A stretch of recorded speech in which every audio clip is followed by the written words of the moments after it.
Mesdames, Messieurs, bonjour et bienvenue. Vous êtes en direct sur Ziana TV, la chaîne au cœur des diasporas.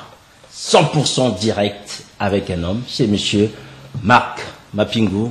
Bonjour Marc Mapingou. Bonjour Monsieur Sirmakosso. Une fois de plus, merci d'avoir répondu à notre invitation. C'est moi qui vous remercie de m'inviter, surtout en cette période où je vois que la maison a beaucoup changé, elle s'est transformée, elle s'est modernisée de plus en plus. Et puis Ziana TV reste, sans faire la publicité, vous restez la chaîne de référence de notre diaspora. Et bravo pour ce que vous faites. Et merci de m'avoir en tout cas invité ce dimanche. Merci à vous aussi Marc Mapingou, sauf que nous vous attendions un peu plus tôt. Ceci explique ce retard. Normalement, tous les ans au mois de janvier, vous partagiez notre plateau et cette fois-ci, il a fallu quand même attendre un peu plus longtemps. Est-ce que vous vous faites désirer à ce point, Marc Mapingou? Non, pas du tout, pas spécialement. Je ne me fais pas désirer, mais bon, il faut, je crois que j'étais certainement sur d'autres chantiers et je n'ai pas fait, c'est vrai, ces derniers temps, beaucoup de plateaux de télévision, mais n'empêche qu'on a travaillé avec d'autres amis, peut-être pas dans l'ombre, mais il y a quand même le plus essentiel que j'ai dit lors du Nouvel An. Voilà, l'essentiel de ce Nouvel An, Marc Mapingou, vous avez décrété quasiment pour tout le monde une année Mokoko. Pourquoi? Et parce que Mokoko est en prison, pour des raisons que nous connaissons tous. C'est un monsieur qui a participé en 2016 à l'élection présidentielle et qui avait battu M. Sassou Nguesso et qui s'est retrouvé, lui, par la suite, emprisonné par le régime. Et je trouve que ça a été d'une très grande injustice, cette condamnation, malgré les appels de l'opinion internationale, des Nations Unies et des Congolais. Je trouve que c'était très injuste ce qu'il a vécu et ce qu'il est en train de vivre. Alors à partir de ce moment, nous allons là, il me semble, vers d'autres échéances, oui, officiellement parlant, et nous continuons donc ce combat en estimant que 2020 devrait être l'année Jean-Henri Michel Mokoko. Pourquoi? Mais parce que le combat n'est pas fini, oui, le combat de la démocratie n'est pas fini. Et selon moi, et selon un certain nombre de Congolais, M. Mokoko a incarné un peu ce combat, c'est-à-dire le combat du peuple. Le peuple qui voulait une réconciliation, qui voulait l'unité nationale, qui voulait apaiser le climat national. Ce même peuple qui travaille aujourd'hui pour le progrès de notre pays, un pays qui aujourd'hui connaît ce que nous vivons, c'est-à-dire une crise que nous n'avons jamais connue, avec les conséquences que nous observons tous. Je ne veux pas refaire le bilan du système. Alors, donc, Mokoko, pour moi, est apparu comme quelque chose d'inachevé. Quelque chose d'inachevé parce qu'il n'a pas pu arriver aux affaires, sa victoire a été volée. Et à partir de ce moment, je pense que tous les Congolais qui ont soif de la liberté, qui ont soif de la démocratie, devraient se dire, nous avons là quelqu'un qui incarne une dynamique, il faut continuer à le soutenir, bien qu'il soit en prison, parce que sa cause reste encore la cause juste qui est la nôtre. C'est la cause de la réconciliation nationale, c'est la cause du progrès national, mais surtout, c'est la cause de l'unité, parce que ce monsieur a su, et je ne cesserai de le dire, il a su incarner l'unité nationale.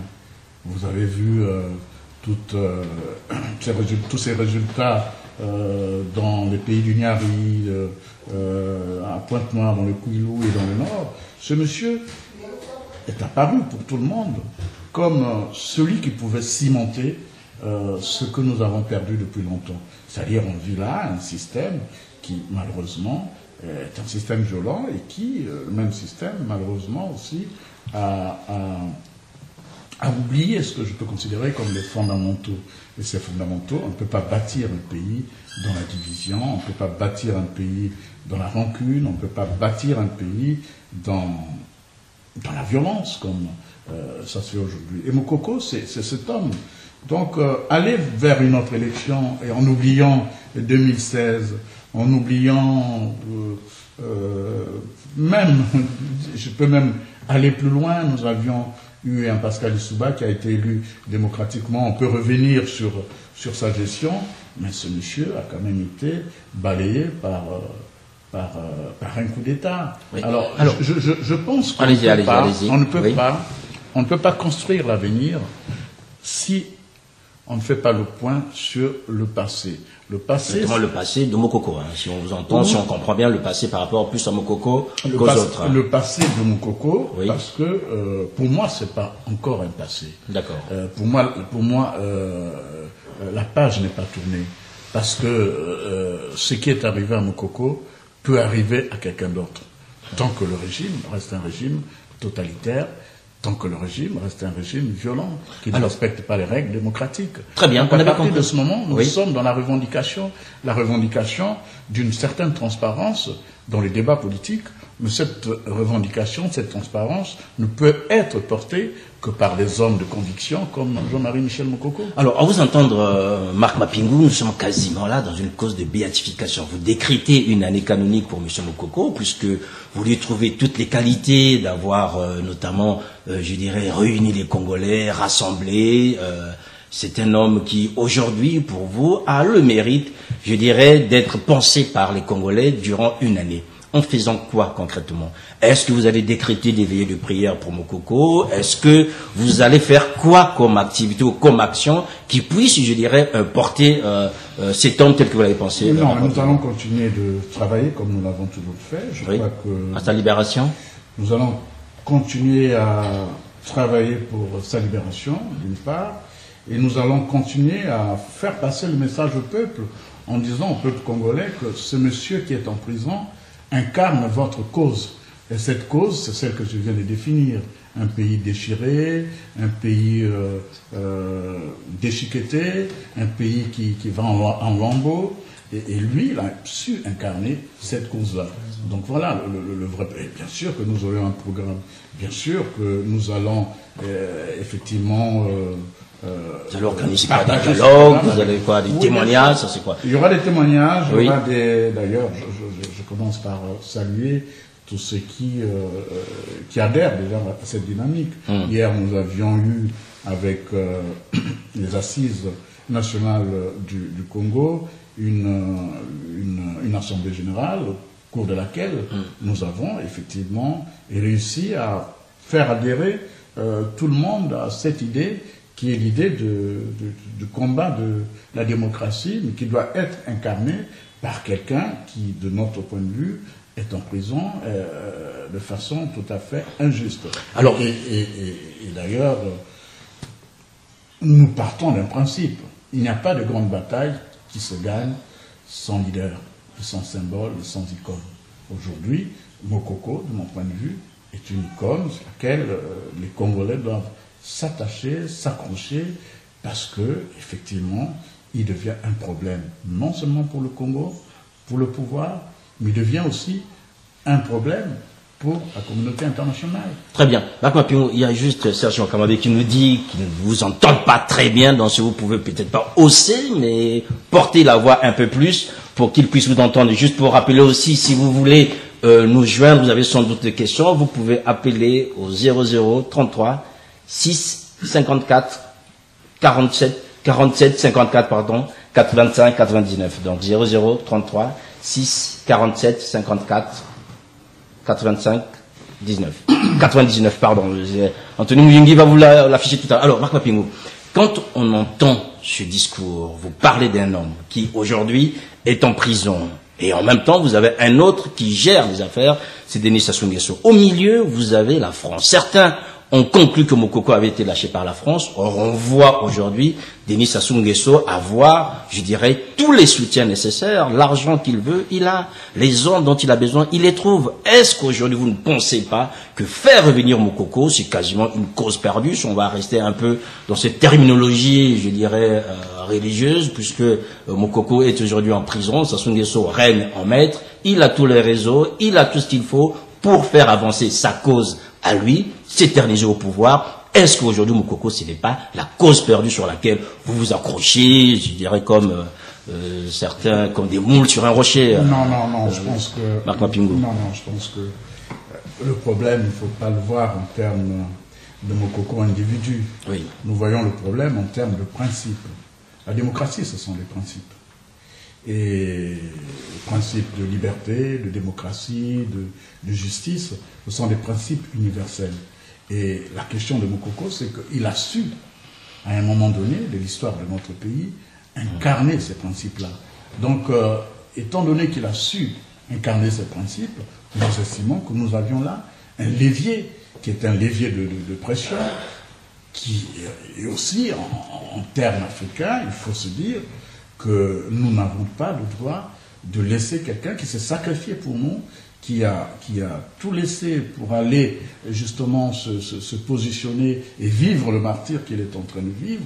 Il faut que les Congolais se disent, ce monsieur est courageux, ce monsieur est un symbole, oui. Il faut aller jusqu'au bout. Est-ce que c'est le sein qui a manqué au Congo finalement après Est-ce que Mokoko, c'est finalement, quand on vous entend parler, c'est le sein qui a manqué à la politique congolaise, c'est l'homme qui a manqué à la politique congolaise ou qui manquera à la politique congolaise? Non, il y a quelqu'un qui disait que les cimetières sont remplis des gens qui se croyaient irremplaçables. Non, je ne vais pas jusqu'à cette forme de sublimation, mais je viens et je confirme que dans le contexte actuel, c'est le seul qui, de mon point de vue, a su nous rassembler et peut encore nous rassembler.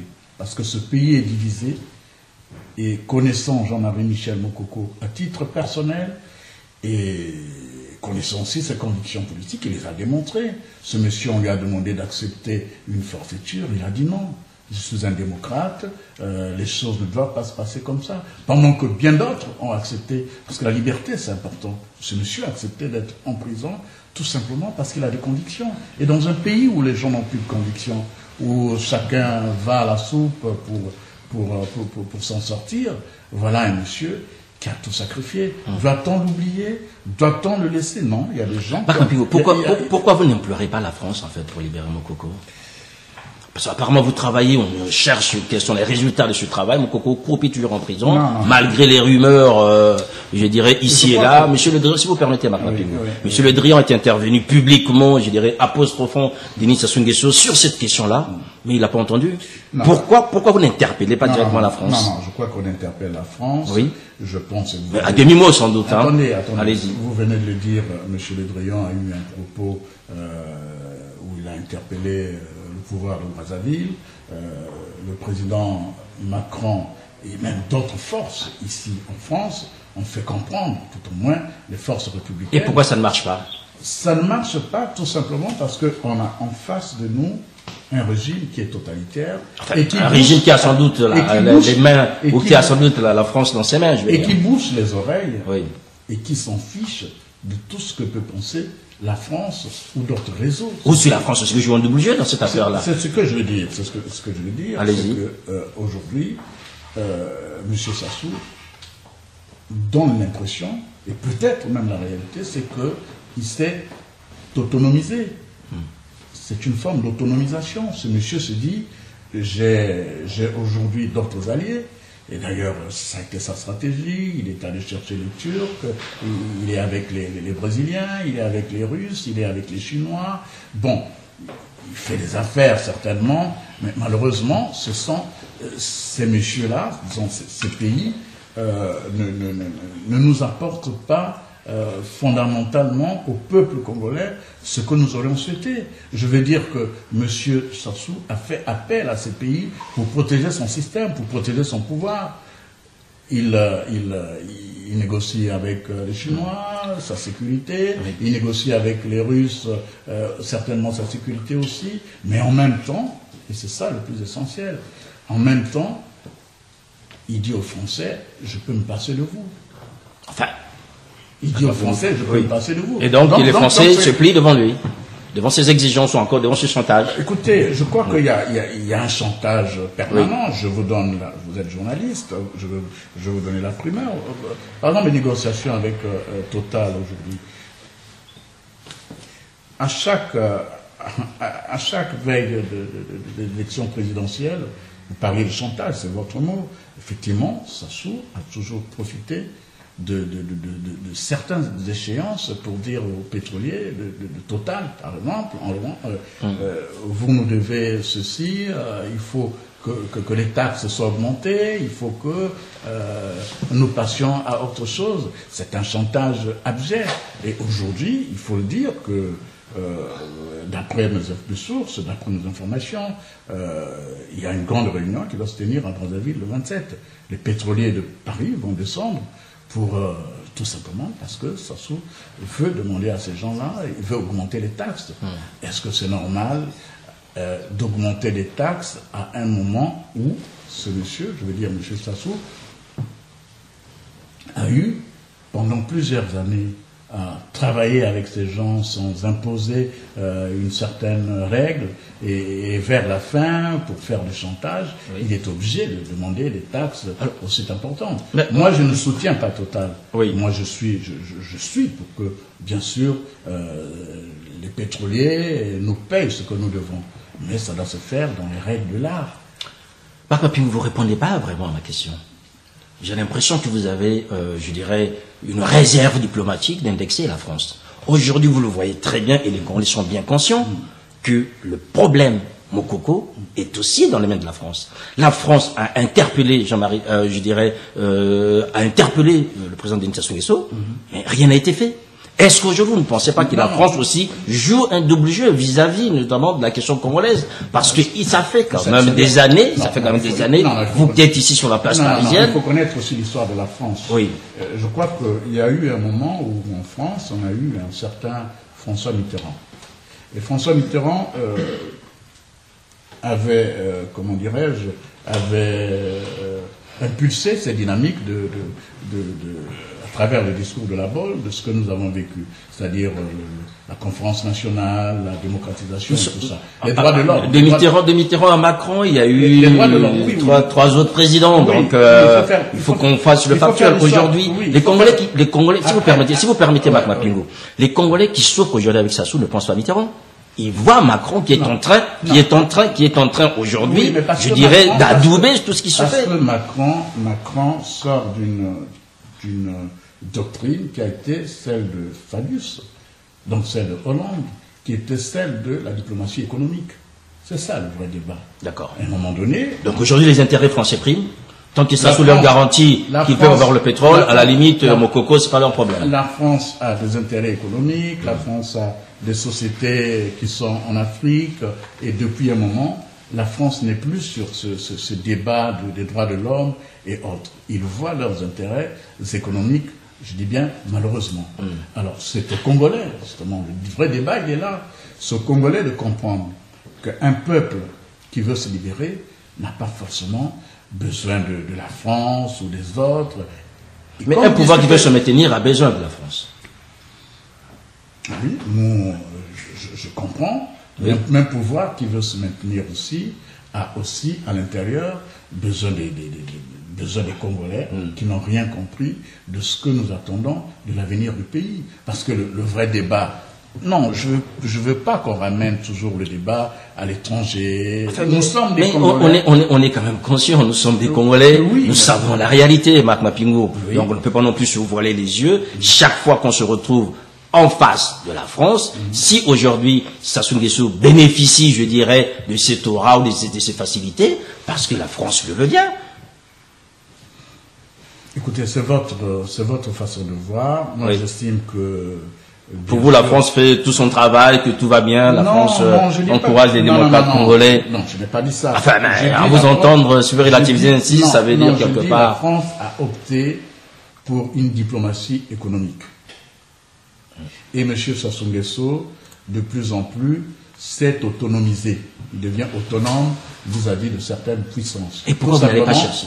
Tout simplement parce que il a fait alliance, il a coopéré avec d'autres puissances, et la France n'a plus le monopole de ce qui, du propos qu'il avait hier sur l'Afrique et notamment sur le Congo. Oui. Dans acte, mais finalement, vous faites quoi exactement? Mais nous est-ce que vous attendiez que le fumure tombe ou bien vous faites aussi un travail pour que les choses bougent, mais avec qui? Les démocrates congolais ils sont nombreux. Les démocrates congolais qui sont à l'extérieur essayent de travailler à leur manière. Ils vont aux Nations Unies, il y a eu des voyages aux États-Unis, il y a eu... Ils ont aussi écrit au FMI pour financer le Congo. Finalement, le Congo a eu l'argent dont il avait besoin. Ils vont un peu partout. Oui.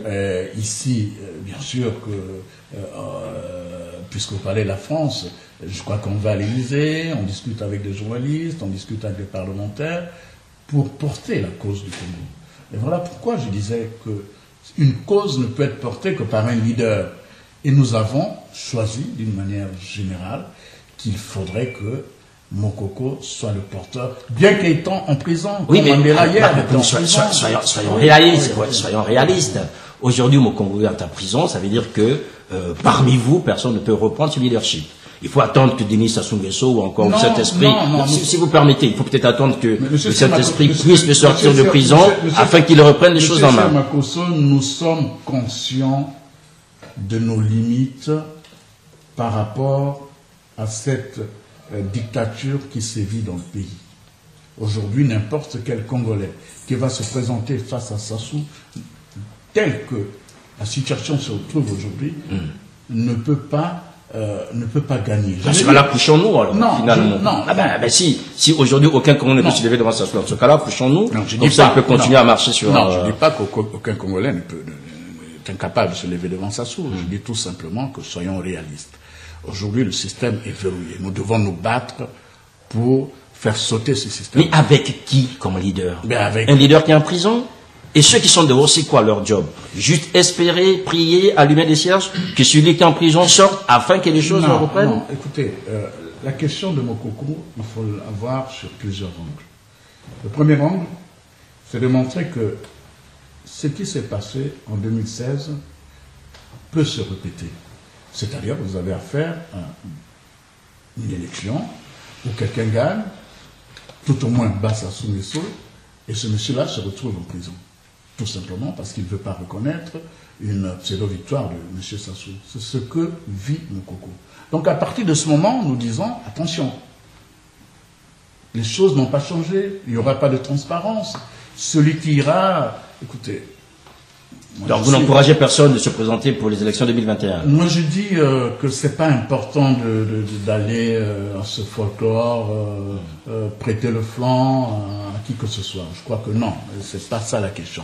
La question à la limite, c'est d'utiliser tous les leviers qui feraient que 2021 ne se passe pas comme 2016. C'est tout. La question, elle est là. Maintenant, il y a des stratèges, il y a des formations politiques qui s'organisent dans leur manière, il y a des pressions qui se feront et tout. Et nous, de notre côté, nous estimons qu'effectivement, on ne peut pas aller à 2021 tant que la question fondamentale de 2016 n'aura pas été réglée. La question de 2016, c'est quoi? C'est-à-dire que nous avons eu des élections où des gens, tout en ayant battu M. Sassou Nguesso, se sont retrouvés aujourd'hui en prison. Donc ce qui s'est passé, d'où notre adhésion au principe. La question, ce sont des principes. D'accord. Est-ce que ce qui s'est passé hier a droit d'exister aujourd'hui? Je dis non. Il faudrait naturellement que nous nous battions pour que nous empêchions 2021 de se passer comme 2016. Et tout notre problème, il est là. Très bien, votre problème, il est là. Le mien, c'est vous, mesdames, messieurs, puisque vous êtes bien sûr en direct sur Ziana TV, 100% direct. Vous voyez donc le numéro s'afficher. Vous pouvez nous appeler. On voit qu'on a déjà un appel insistant du côté de Strasbourg. On va donc prendre ce premier appel, Marc Mapingu. Ben voilà, je pense que la personne va rappeler.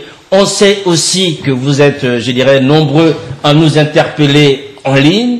Rassurez-vous, mesdames, messieurs, nous allons, dans la mesure du possible, relayer vos questions auprès de notre invité, monsieur Marc Mapingu. Alors, Marc Mapingu, vous nous parlez, je dirais, de leadership. Je ne vous ferai pas injure de parler d'abord de vous. Certains diraient aujourd'hui que vous incarnez l'espoir pour certains, pour d'autres, puisque on vous a vu accompagner un homme, Pascal Lissouba. On vous a vu aux côtés d'un autre homme, je dirais Jean-Marie Michel Mokoko. Les deux aujourd'hui ne sont pas en situation je dirais, de prendre les rênes du Congo en main. Et pourquoi vous-même, vous ne pensez pas que vous pourriez être l'homme de la situation? Je peux être l'homme de la situation, je vous l'ai déjà dit, oui. Sauf que pour être un homme de la situation, il faut être dans un espace qui est un espace sain, un espace démocratique, un espace où effectivement une victoire peut être reconnue par les organisateurs. Or, je pense aujourd'hui que, et c'est toute ma faiblesse, que je ne peux pas me retrouver dans un contexte où j'irai pour accompagner un dictateur qui veut tout simplement... Mais vous attendiez quoi en fait finalement? Qu'on vous balaye la maison, que tout soit prêt, qu'on puisse tout faire. Vous dites écoutez, pour moi c'est prêt maintenant, je peux y aller. Monsieur Siamakoso, oui. Je suis un militant et j'ai commencé mon combat politique à la conférence nationale. Nous nous sommes battus avec d'autres amis, nous étions jeunes, on a accompagné un mouvement qui aboutit à une transition, à une élection libre et transparente. Donc je suis un militant. Alors qu'est-ce que j'attends? Non, je continue de me battre. Vous êtes un militant mais pas un leader alors? Non, quand on dit militant au sens noble du terme, je suis un militant. Celui qui l'entend, il doit distinguer le leader du militant. Non, je suis un militant de la liberté, oui. Un combattant de la liberté, et on ne s'autoproclame pas leader. Mais il y en a qui vont en vous un leader, Mapingo. Je pense que vous l'entendiez, vous l'entendez quand même. Si vous voyez en moi un leader, oui. Je vous dis merci, et je vous dis que je ne refuse pas d'être un leader, mais seulement je suis assez pragmatique. On ne peut pas aller se battre sur un terrain qui est verrouillé. Il faut d'abord déverrouiller ce système-là. Et c'est notre combat, c'est tout. Sinon, attendez, tout le monde aujourd'hui, dans le contexte actuel, est capable de battre M. Sassou Nguesso. Ce monsieur est archi minoritaire dans le pays aujourd'hui, qu'il s'agisse de gens qui sont au nord, au sud, à l'est ou à l'ouest, tel que le pays est décrit aujourd'hui. Je pense que c'est un monsieur dont l'image est totalement écornée par sa gestion. Donc à partir de ce moment, moi je me dis non, il est possible de battre M. Sassou Nguesso. Tout le monde peut le battre. Mais seulement, il a créé tout un système qui fait que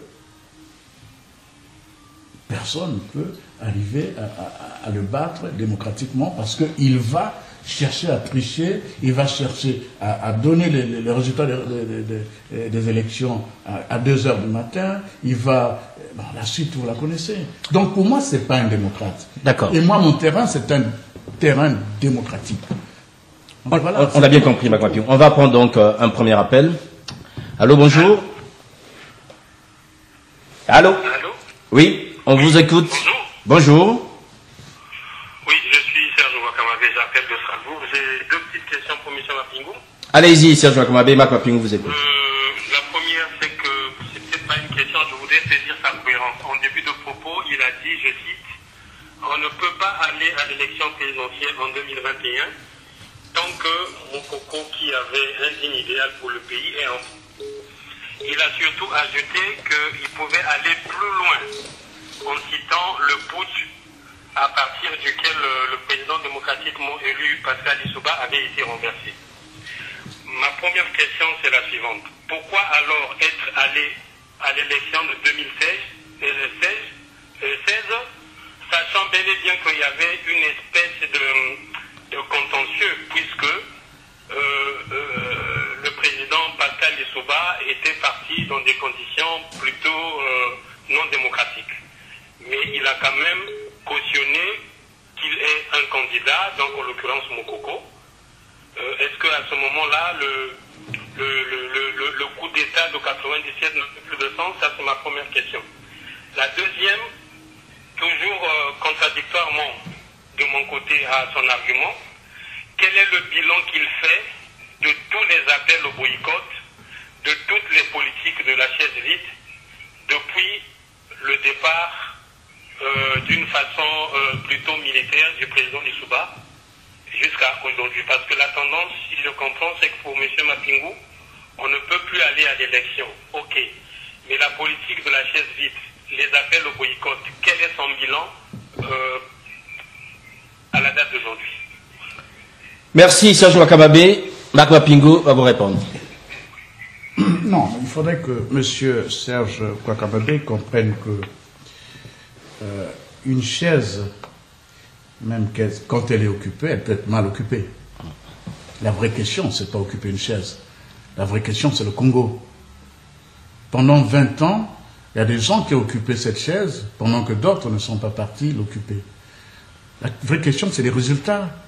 Qu'est-ce qu'en occupant cette chaise-là, le Congo a eu comme appelons ça en termes simples, comme bénéfice?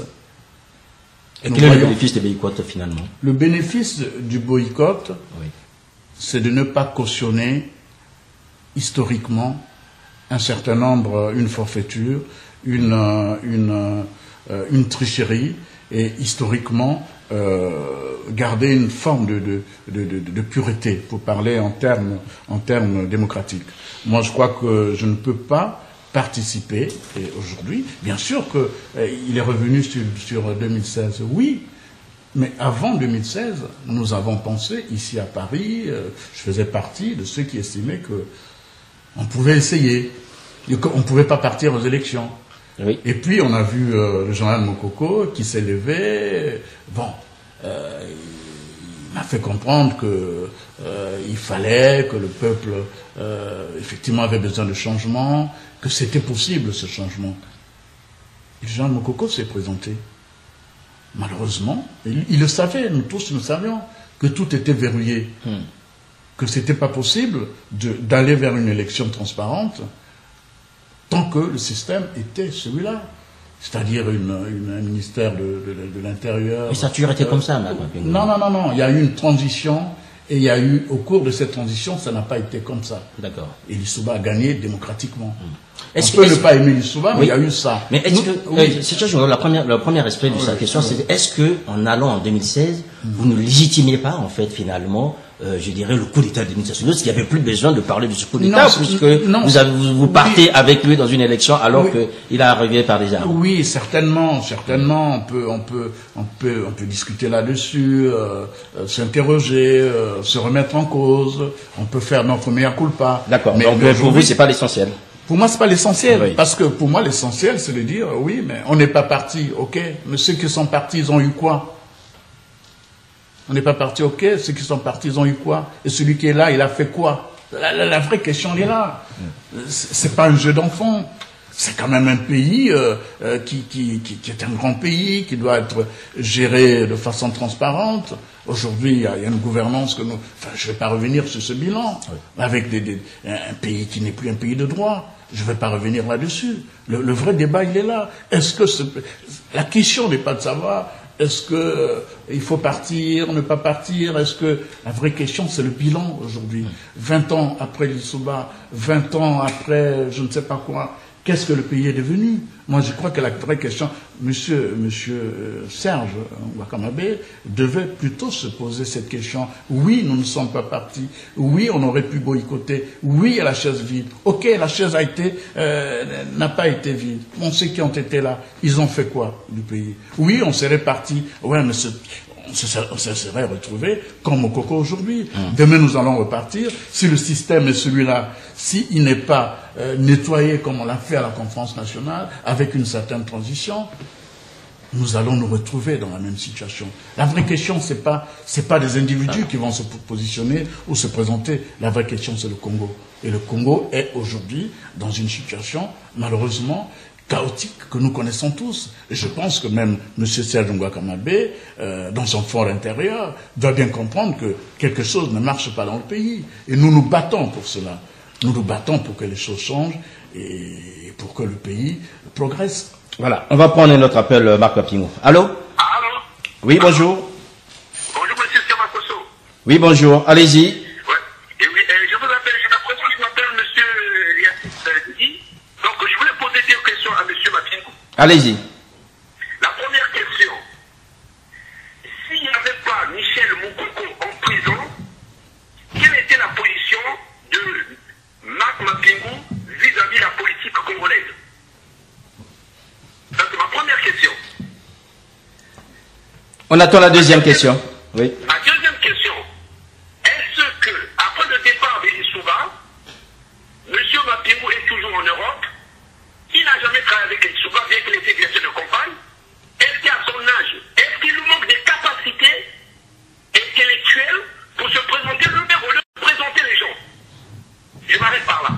Très bien. Rappelez-moi juste votre nom, votre prénom.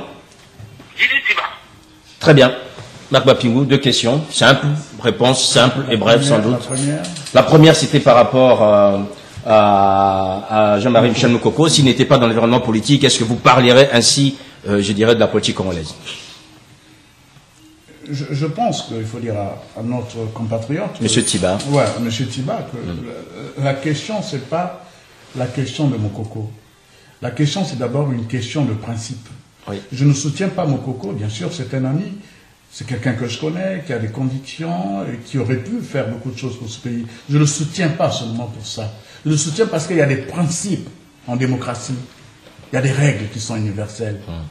Il y a des principes sur lesquels il ne faut pas tergiverser. Ça aurait été Moukoko ou quelqu'un d'autre, ça ne changerait pas grand-chose. Ça ne changerait pas. Donc, donc sur les principes. Ça, c'est clair. Je suis sur les principes. Ok. La deuxième question me concerne. Tout à fait. Alors, est-ce que vous avez les capacités intellectuelles d'être leader à la place des autres, ou bien vous êtes là toujours pour faire les autres et vous restez en arrière? Enfin, c'est en 2 mots plus simples, c'est juste pour simplifier la question. Non. Monsieur Tiba doit comprendre que à un niveau donné de la politique, moi aussi il m'arrive de me mirer, il m'arrive aussi de me raser, il m'arrive aussi d'entendre des gens me dire, Monsieur Mapingou, pourquoi vous n'essayez pas? Même ici d'ailleurs. Pourquoi vous n'essayez pas? Mais je me dis... Et qu'est-ce que vous leur répondez? Alors je leur dis la chose suivante. Je leur dis, je suis allé en 90 au Congo, j'étais ici, nous sommes allés avec Pascal Lissouba, nous avons mené une bataille qui était déjà la bataille de la démocratie, avec d'autres forces. Nous sommes arrivés à une transition, laquelle transition a organisé de façon transparente des élections libres. Lui qui parle, je dis merci de voir en moi quelqu'un qui peut certainement porter un rêve, porter une espérance. J'en suis conscient. Mais je me dis, nous avons une première étape à franchir. Et cette étape, c'est de balayer un système qui nous empêchera de gagner. Et ce système, c'est un système totalitaire. Vous pouvez balayer ce système et perdre aussi, Marc Bapingou. Comment? Si vous balayez le système aussi, vous pouvez perdre aussi.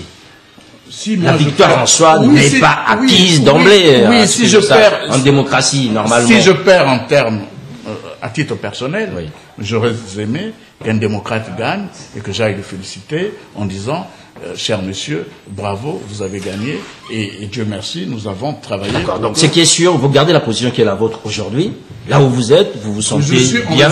Je suis en réserve de la République. Très bien. Je suis en réserve de la République, si ce n'est pas aujourd'hui, c'est demain. Et pour l'instant, nous avons un débat, nous avons besoin des hommes qui portent une transition. Et alors, pour moi, c'est quand même un grand mot de dire être en réserve de la République, parce que nous sommes tous en réserve de la République. Voilà. Aujourd'hui, qui dans la République va vous appeler, sinon le peuple? Vous le sentez bien, cette clameur, des gens qui vous interpellent dans la rue, au quotidien, et vous entendez M. Tiba qui vous interpelle, vous. Est-ce que vous pouvez poser la question à M. Tiba? Question de savoir si dans le contexte actuel, tel que le système est verrouillé, est-ce qu'il est possible d'avoir une élection libre et transparente? S'il dit oui, à partir de ce moment, je dirais, ben oui, c'est possible. Mais s'il me dit non, que tout est verrouillé ici, que c'est pas une démocratie, que quand les jeunes étudiants se mettent dans la rue, ils sont tout de suite arrêtés, quand les syndicalistes s'organisent, ils sont arrêtés, à partir de ce moment, nous pourrons discuter. Mais je crois qu'il a compris, mais s'il est dans une forme d'espérance, il faut qu'il sache que beaucoup des Congolais sont dans cette forme d'espérance et nous travaillons pour cette espérance-là. C'est-à-dire que nous voulons aller demain dans un contexte comme celui d'après la conférence nationale où il y a eu une transition. À partir de cette transition, les règles de jeu ont été établies pour avoir une élection libre et Pascal Lissouba a dû gagner pour ça, parce qu'il y avait déjà un terrain qui était travaillé par les démocrates. Donc voilà, moi je crois que la question c'est la question de l'espace. On comprend que vous ne voulez pas trop vous mouiller, en fait, Marc, dans cette Ça veut affaire. dire quoi? Enfin, on a l'impression que vous nous donniez des arguments qui tiennent, mais vous n'allez pas me demander. Mais vous ne répondez pas directement à la question. Et vous n'allez pas me demander de me retrouver un matin à Brazzaville pour aller à une élection qui est verrouillée comme celle de 2016 et pourquoi pas poursuivre le peuple, parce qu'après tu te retrouves dès l'aéroport en caillasse ta voiture. Mais vous avez un homme qui a vécu la même chose. Et pourquoi vous ne le vivrez pas vous, Marc Mapingu? Pourquoi les autres ne le vivraient pas vous? Les autres, lesquels? Mokoko qui il a vécu. Mais pourquoi vous ne vivrez pas la même chose pour ce peuple? Mokoko l'a vécu, oui. Et nous nous battons pour qu'il s'en sorte. Ceux qui vous interprètent, dites, Monsieur Mapingu, battez-vous comme Mokoko, allez-y au Congo si vous pouvez y aller, comme ça le peuple, je dirais, apprécierait.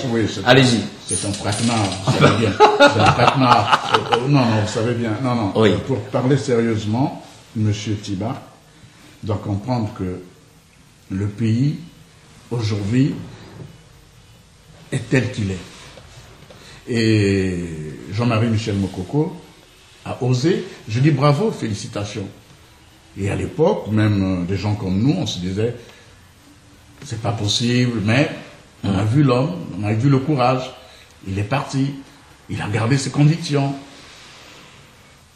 Il est aujourd'hui l'espoir, si vous voulez, d'une cause que nous continuons à défendre, c'est tout. Mais non, moi, oui, mais à titre personnel, mais est-ce que vous, Monsieur Sirmakosso, vous êtes prêt à m'accompagner demain à Mayamaya, à Brazzaville, avec Ziana TV? Alors, je dis chiche, oui, Monsieur Mapingu, j'irai avec vous, dans ce cas-là.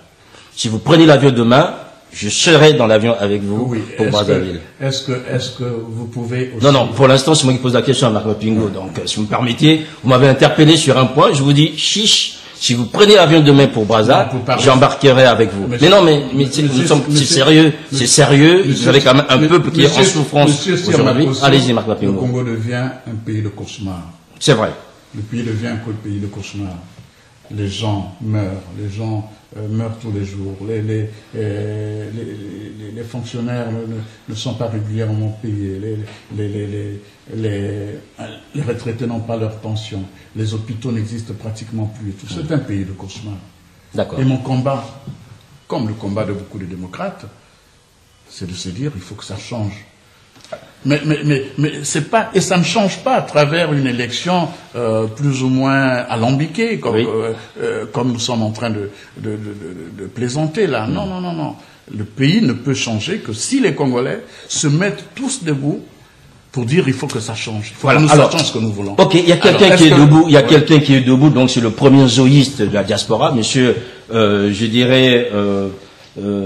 Armand Mondiono, je pense qu'il est parti. S'il peut nous rappeler, Monsieur Mondiono. Voilà, il est là, Monsieur Mondiono. Allô, Monsieur Mondiono? Oui, bonjour, Monsieur C. Bonjour, Monsieur le premier journaliste de la diaspora congolaise en Europe. Allez-y, Monsieur Mondiono, vous avez la parole. Je voudrais poser une question à Monsieur Mapingu. Il vous écoute. Il parle de la transition. J'aimerais savoir s'il est pour une transition avec ou sans Sassou Nguesso. Ben, moi, je suis pour une transition sans Sassou Nguesso. Vous avez eu la réponse, Monsieur Mondiono? Oui, j'ai entendu. Voilà, une transition sans Sassou Nguesso. Non, mais il m'a répondu, c'est tout. Très bien, voilà. Alors, vous avez, non, on va prendre cette question, on prendra cette question pour la fin, Marc Mapingu. On va prendre quelqu'un d'autre. C'est Gracias Dune, bonjour. Allez-y, Marc Mapingu vous écoute. Bonjour, Monsieur Marc Mapingu. Bonjour. Alors, je souhaiterais dans un premier temps faire suite à la question qu'avait posée Monsieur Serge Ngouakamabé. Dans votre réponse, vous avez évoqué une réponse plutôt tournée vers le bilan. Alors, je souhaiterais savoir si le fait d'argumenter autour du bilan nous exclut de poser la question sur la méthode, sur la stratégie, plus globalement. Ça, c'est la première question.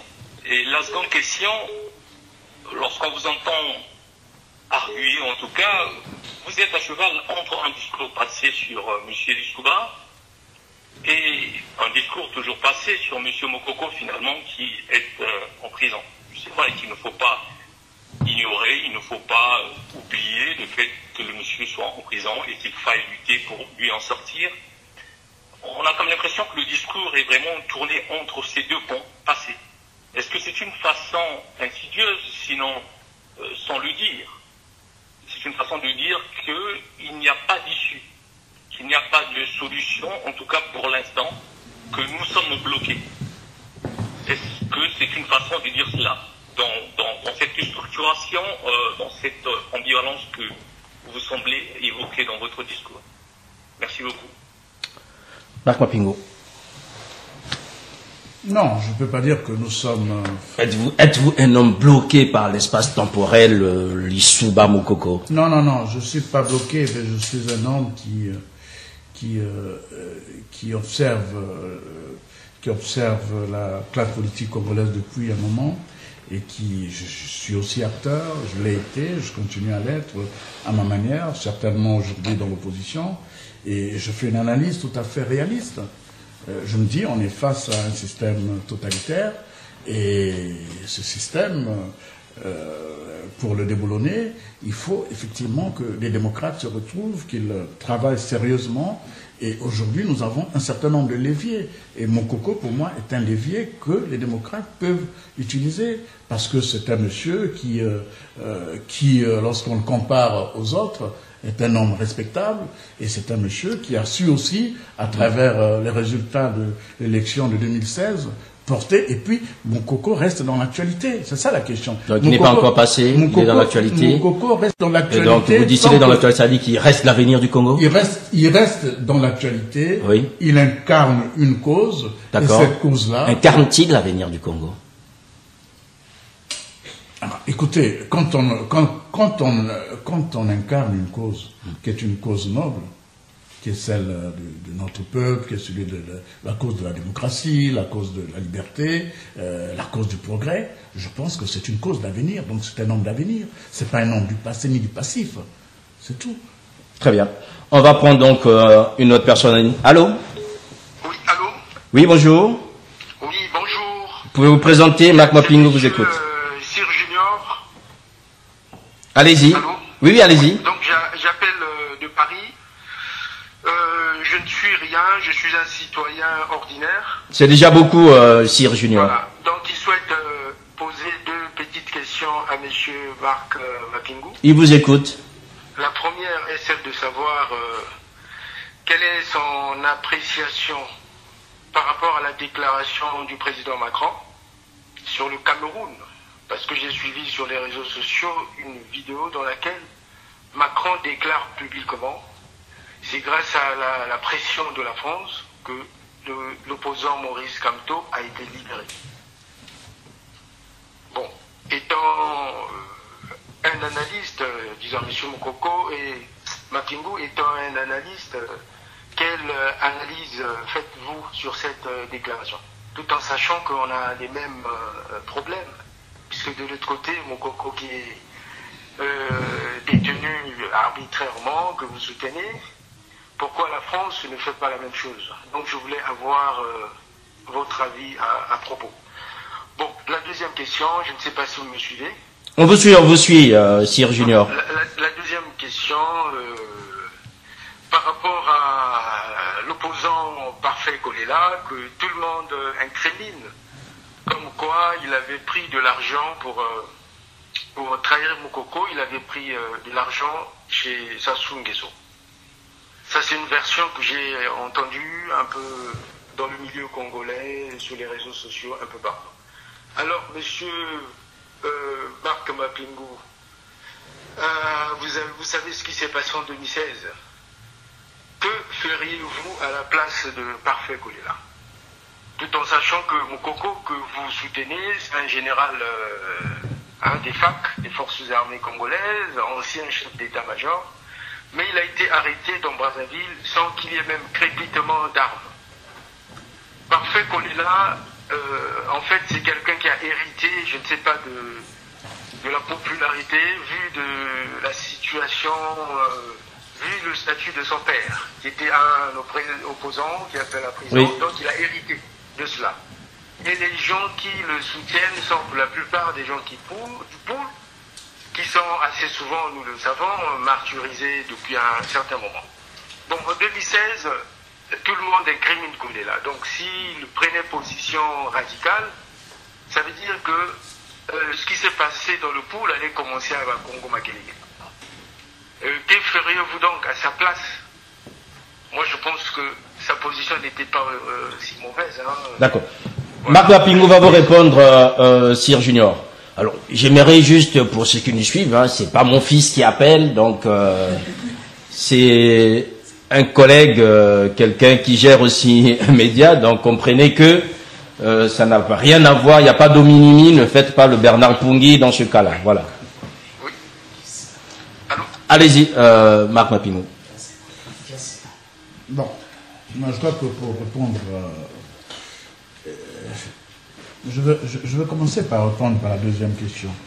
Que ferais-je, qu'aurais-je pu faire si j'étais à la place de Parfait Kolela en 2016? C'était clair. J'aurais pu dire, je ne reconnais pas la victoire de Sassou Nguesso, point final. Et je m'arrêtais là.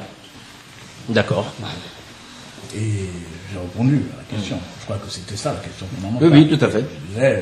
Je répondais, je dirais tout simplement, ce monsieur n'a pas gagné, alors je n'ai pas le devoir ou je ne sais pas quoi, je suis obligé d'accepter sa victoire. Je crois que les Minari, les autres comme Okombi Salissa ont fait la même chose, n'ont pas reconnu, c'est tout. Très bien. Beaucoup qu'on n'a pas reconnu. Parfait Kolela aurait pu dire tout simplement, je ne reconnais pas, point final. Donc pour vous, il n'y a pas de, je dirais, il n'y a pas d'ambiguïté à ce niveau-là. Non, il n'y a pas d'ambiguïté, puisqu'il m'a posé une question directe, j'ai répondu. Oui. Oui. Maintenant, il y avait une première question. Oui. Je l'ai plus retenue. Alors, on va demander à celui qui a appelé tout à l'heure. Marc Mapingo n'a pas retenu la première question, c'est pas grave, mais c'est puisqu'il s'était déjà étalé. On va prendre une deuxième en attendant. Prénom, vous devez retenir la Voilà, mais enfin, on va prendre quelqu'un d'autre qui nous appelle en ce moment. Désolé, messieurs, dames, le temps juste qu'on prenne. Marc Mapingo, est-ce que vous comprenez aujourd'hui, voilà, on est assailli d'appels quasiment toutes les secondes. Oui, allô? Allô? Oui, bonjour. Oui, bonjour. Allez-y. Oh oui, bonjour. Allez-y. Ok, c'est bien l'émission de... Vous êtes en direct, vous vous présentez, Marc Mapingo vous écoute, vous êtes sur Ziana TV. Ok, d'accord. Bonjour, Sir Makosso. Bonjour, cher René Marc Mapingo. C'est le pasteur Noumazalaï. Enchanté, bonjour. Enchanté. Ok. En fait, ma question est si simple. Ça va un peu dans le sens de l'autre compatriote qui vient d'intervenir tout à l'heure par rapport à la libération de Maurice Kamto qui a été libéré sous la pression de la France. Et je voudrais savoir par rapport à vos relations, parce que nous savions tous que vous êtes un monsieur qui a une adresse riche au niveau de la France et même au niveau des autorités françaises. Quels sont les moyens de votre politique pour essayer un peu d'interpeller la France afin que la France également fasse pression sur le dictateur Sassou Nguesso au fin de libérer le général Jean-Marie Michel Mokoko que nous attendions tous, que nous souhaitons tous sa libération dans l'immédiat, avant bien sûr les élections de 2021. Voilà ma question. Merci, pasteur Noazala. Je vais juste traduire votre question en français facile. Est-ce que la France ne se fout pas de Mokoko finalement? Est-ce que Mokoko, ce n'est pas sa priorité, que ce qu'on l'a vu, elle a pu s'impliquer pour obtenir la libération de Maurice Kamto, alors que celle de Mokoko, ça fait quand même, je dirais, plusieurs années que les choses ne bougent pas. Mokoko n'est pas le seul en prison. Il y a plusieurs détenus politiques. Sauf qu'aujourd'hui, vous parlez de Mokoko. C'est une question, non. C'est une question de principe, puisqu'on parlait de la France. Oui. C'est une question de principe. au Congo, il y a une dictature qui sévit, certainement comme au Cameroun. Merci de le reconnaître aussi pour le Cameroun. Oui, mais allez-y, Marc Papillon, allez-y. Oui, oui. Et n'oublions pas que le Congo, ce n'est pas le Cameroun. Le Congo a une histoire qui n'est pas celle du Cameroun. Nous avons eu une indépendance pratiquement donnée, et les Camerounais se sont battus pour avoir leur indépendance. Vous connaissez l'histoire du Cameroun. Aujourd'hui, nous avons au Cameroun un monsieur qui passe plus son temps dans les hôpitaux à Genève.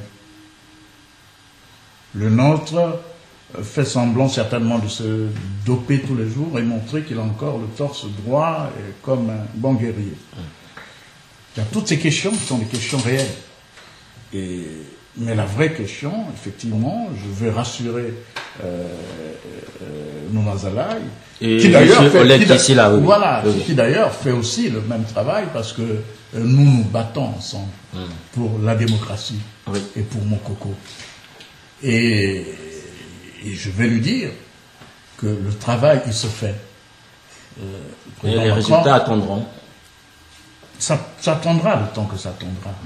Monsieur Sassou Nguesso peut faire la sourde oreille, il peut jouer au dur. Est-ce que, Marc Papillon, si vous permettez, soyons factuels et réalistes. Oui. Vous avez deux hommes, je dirais pas, vous avez dit le Cameroun, c'est pas le Congo, dont acte. Oui. Sauf que Biya a eu en face de lui Kamto, qu'il arrête, qu'il emprisonne. Oui, peut-être que nous n'avons pas fait suffisamment de pression. D'accord. Peut-être que dans le pays, il n'y a pas eu suffisamment de pression pour montrer à monsieur, et c'est là, voilà pourquoi. J'en appelle à toutes les forces vives de la nation, à la jeunesse, à tout le monde, pour dire que la question de Mokoko n'est plus une question personnelle, c'est une question nationale. Mais que doit faire le peuple pour ça? On sait que la France ne fait rien, dont acte. Le peuple doit faire quoi concrètement? Le peuple doit s'organiser. Le peuple doit se retrouver à une Bastille à la congolaise. Non, le peuple. Mais au Cameroun, il y a eu cela. Il y a des gens qui meurent. Au Cameroun, il y a eu la Bastille. Et ici, dans la diaspora camerounaise, on a bien vu à Genève, un peu partout, comment les Camerounais se sont battus. Mais les Congolais se battent, hein. Bien avant les Camerounais, on a quand même vu les Congolais se battre, on a vu Damien Le Pamé parisien. Bien sûr, il faut encore redynamiser, il faut que les gens se battent, que rien n'est donné et rien ne sera donné parce que en face, nous avons affaire à un système qui a des moyens et qui a décidé de rester longtemps au pouvoir. Donc un système devant lequel, puisque vous ne voulez pas le dire, devant lequel la France, je dirais, se courbe. Est-ce que la France se couvre? Est-ce que la France est stratégique? Est-ce que la France... C'est pas mon problème. Pourquoi passer plus d'années en prison que comme toi oui, je ne peux pas répondre à la place de la France. Honnêtement, nous avons essayé, chacun à sa manière, et quelquefois même en termes d'organisation, de groupe, nous avons vu souvent les autorités françaises pour leur poser cette question.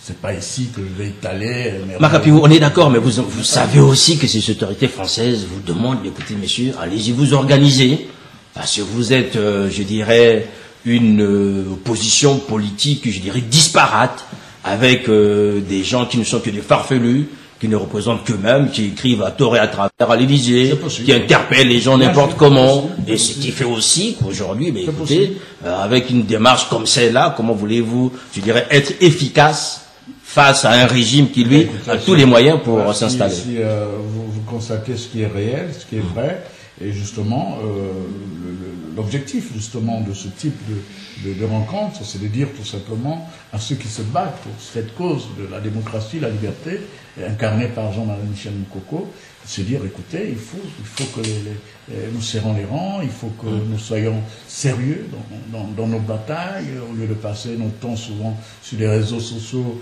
à perdre le sens du combat et aller vers des cibles qui ne sont même pas utiles et importantes. Moi, je crois que vous venez là de lancer un appel, justement, à l'ordre de bataille. Très bien, il y a quelqu'un qui est déjà prêt pour le combat, c'est M. Modeste Boukadia, avec la conférence internationale. Il a envoyé un courrier aux acteurs politiques pour les inviter à une table ronde qui se tiendrait d'ici le mois de mars, je dirais, à Paris. Avez-vous reçu ce courrier, Mac Papillon? Oui, je l'ai reçu, oui. Participerez-vous à cette table ronde? Je suis invité, généralement, je suis quelqu'un de bien élevé, tout le temps qu'on m'a invité, je suis parti. Très bien. Il y a quelqu'un sans doute qui vous inviterait aussi, c'est M. Charles Dédé, puisque lui a pris l'initiative, je dirais, d'aborder d'une autre façon l'élection présidentielle de 2021 par une primaire de la diaspora. Vous partagez cette idée? Non, je ne partage pas. Parce que, vous savez, j'ai discuté avec tout ce monde. Hein, c'est des frères. Il faut reconnaître, ils sont intelligents, ils sont dynamiques, tout ce que l'on veut. Mais à un moment donné, j'ai pas envie de perdre mon temps, c'est tout. D'accord. Est-ce que vous perdez mon temps? Voilà. Primaire de la diaspora, oui. Je ne viens pas là pour salir ou commenter. Ah non, non, mais vous demandez en tant qu'analyste, oui. Quelqu'un sur un projet, depuis un moment, je lui ai donné mon opinion, je n'ai pas besoin de venir ici la donner. C'est une piste, certainement, mais moi je pense tout simplement que ça sera difficile d'avoir des primaires d'une diaspora. Ça veut dire quoi? Que là, je vois dans cette salle certainement des amis qui viendront à notre mission. Je vois Okamba qui est là, je l'ai aperçu, il est du PCT. Est-ce que j'aurai des primaires avec M. Okamba de la diaspora? Non, parce que chacun est dans une famille politique. Chacun est dans une famille politique. Et on ne peut pas aller, quand les socialistes vont aux primaires, les socialistes savent pourquoi ils vont aux primaires. C'est un parti. La diaspora, c'est une forme D'accord. Et finalement, Marc Mapingu, est-ce que vous diriez la même chose pour ceux qui sont engagés dans cette élection, notamment Andrea Gombe et monsieur mais je ne suis pas concerné, puisque dès le départ, je vous avais dit, je ne suis pas concerné par cette élection, je ne suis pas concerné. Donc, tout ce qui s'y hasard pour vous, c'est... Je ne suis pas concerné. Il n'y a rien à commenter. Il n'y a rien à commenter, je ne suis pas concerné. Je dis bon vent à ceux qui prennent des démarches, qui ne sont pas forcément les miennes. Je ne serai pas là à empêcher les gens d'avancer. Voilà, le deuxième candidat, c'est M. Jean-Bruce Malonda Pambou, que j'allais oublier, voilà, qui est candidat pour cette élection 2021.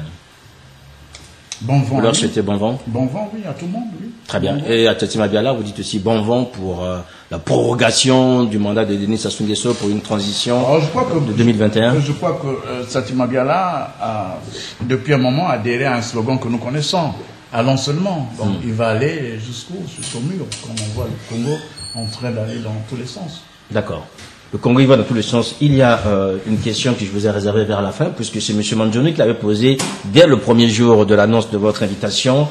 Après l'annonce de l'adhésion du PCT à la logique du dialogue national, ne serait-il pas temps, Marc Mapingu, que les irréductibles du préalable Free Mokoko Kombi prennent leurs responsabilités, mettent à l'évidence que l'homme est le boulanger de sa vie?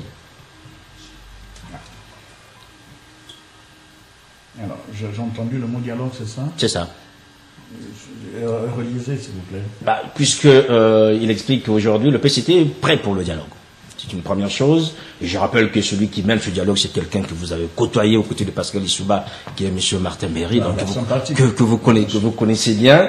Oui. Et ne serait-il pas temps que vous, qui êtes les irréductibles du préalable Free Mokoko, vous qui voulez que Mokoko soit comme prénom, que vous vous rendiez compte, que vous soyez plus réaliste pour vous dire, allons au dialogue, peut-être que là, il y aura une porte pour notre... Alors j'ai lu ce mot. Au départ, il avait même écrit un mot sympathique, je crois que c'était un clin d'œil qu'il me faisait. Il parlait de Nzobi. Il appartient justement à cette communauté qui pratique le Nzobi. Nzobi, c'est une confrérie, appelons ça comme ça, qui symbolise la justice, qui symbolise la vérité. Et un Nganganzobi, comme on dit chez nous, c'est-à-dire un adepte, c'est quelqu'un qui doit être droit, qui doit respecter ses convictions. Et quand on parle du dialogue, oui, dans le Nzobi, il y a le dialogue. Mais sauf qu'il y a le vrai dialogue. Alors vous n'irez pas au dialogue du PCT Mbéry? Non, non. C'est une... Vous savez, Machiavel avait un principe simple.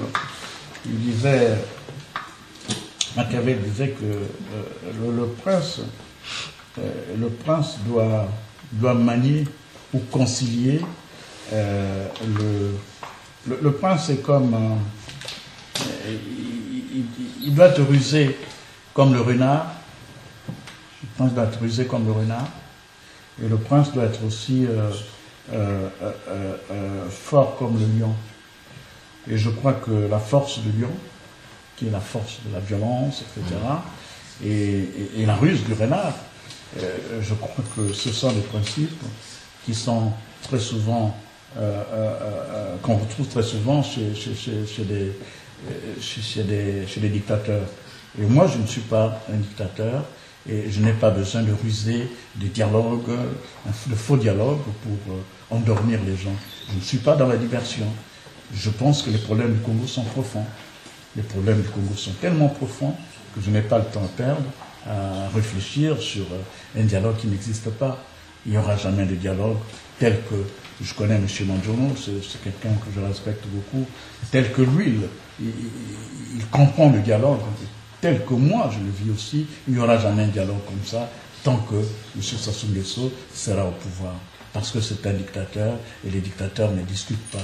Les dictateurs martèlent, les dictateurs imposent leurs idées. Et c'est ça la question. Je disais aux jeunes, à un moment donné, on me disait, oui, le fils de veut, je disais, ne rêvez pas. Un dictateur, on les laisse jamais le pouvoir. Il meurt au pouvoir. Et c'est mon dernier mot. Donc ceux qui n'ont pas compris que nous sommes dans un combat, mais qui est un combat important pour notre pays, nous voulons le libérer. Nous voulons qu'il y ait de la justice. Nous ne voulons plus qu'une famille puisse vraiment s'approprier des biens du pays et en jouir pendant que d'autres enfants du pays souffrent, meurent. Non, ce pays, voilà, quelqu'un parlait du Congo que nous voulons. Nous voulons ce Congo de l'unité, ce Congo de la réconciliation, ce Congo où on a besoin d'avoir des milliers de Mokoko, des milliers de Sir Makosso, des milliers d'autres que je ne citerai pas ici, qui se disent il y a quelque chose à faire ensemble. Et cette chose ne peut pas se faire dans le contexte actuel, d'où je ne peux pas participer à une telle élection et je ne peux pas encourager mes amis à aller vers une telle élection.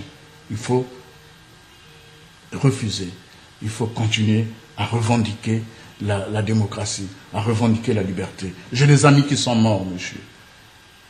On était ensemble dans la conférence nationale. Germain Pimbi. Des gars comme les Kololo, Jean Blaise, des gars comme les Samba, tous ces amis sont partis.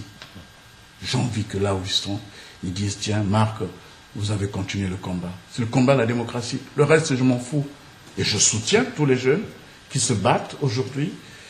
Il faut les soutenir. Il faut les soutenir. Il y a les indignés. Il faut les soutenir. On a beau tout dire, oui, ils sont souvent brouillants. Non. L'état dans lequel la dictature nous a mis aujourd'hui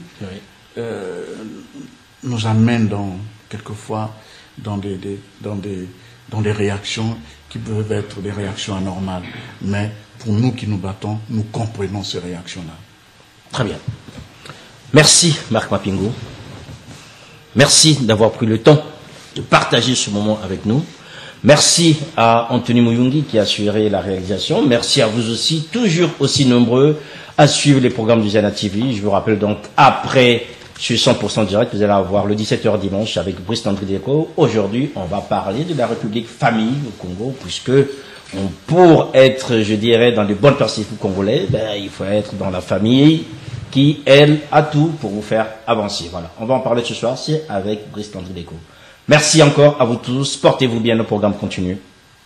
Au revoir.